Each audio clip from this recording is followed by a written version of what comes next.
Hi, I'm Max Hawker, personal advisor in Croydon Council's Leaving Care team, and you're watching Former Relevant, the YouTube channel for care leavers.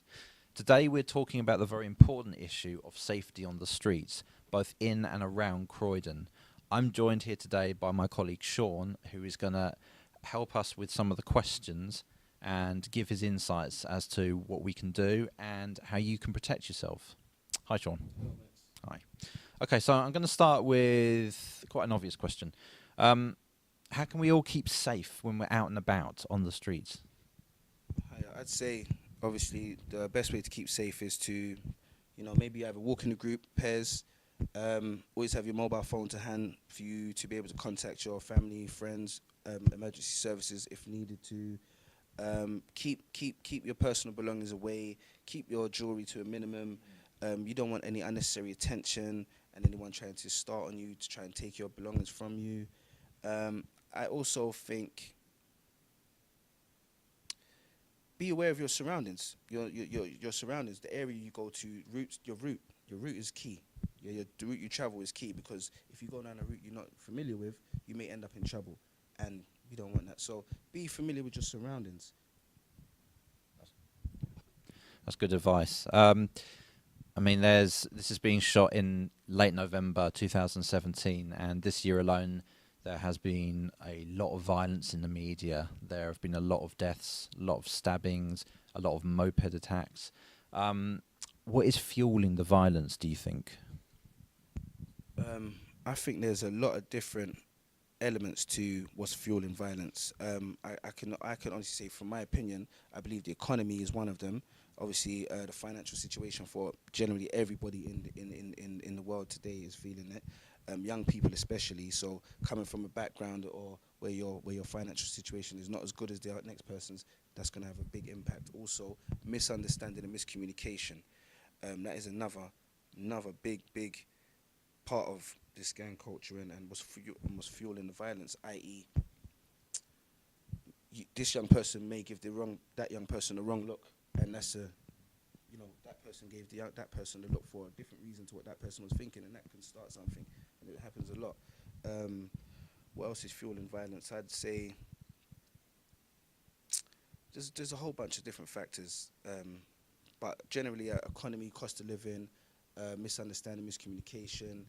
There's no unity within the community. There's not enough community outreach projects for the young people to do and engage in on an evening or a day-to-day basis.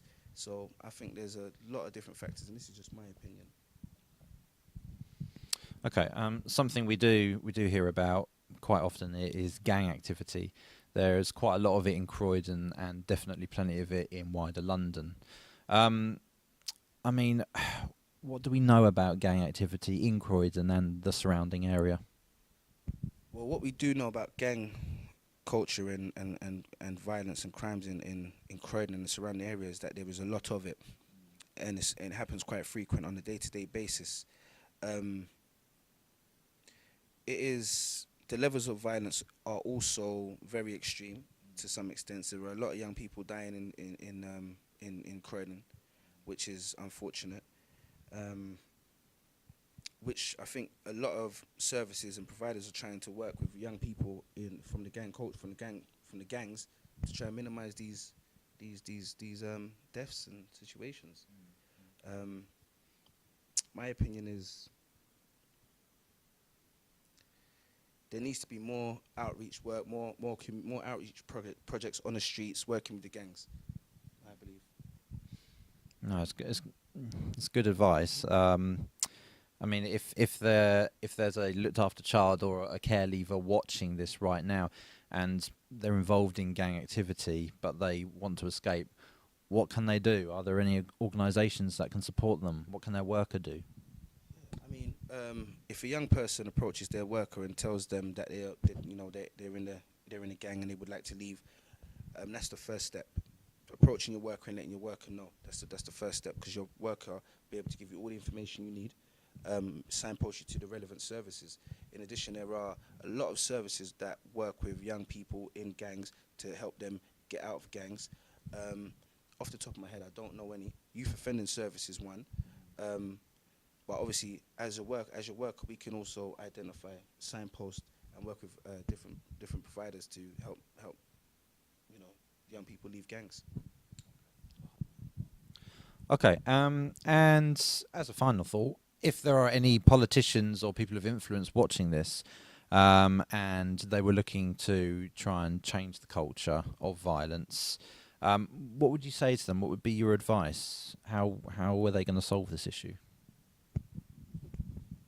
I mean, I think first and foremost, there needs to be more unity within the community.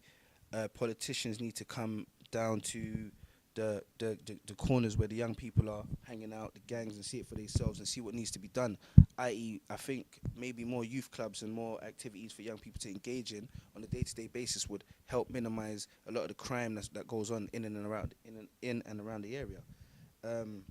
So, if politicians or anyone of any influence of that level is watching, then it would be to get involved and do more for the community and get down there and help the young people and help the other services minimize gang culture, crime, violence, etc.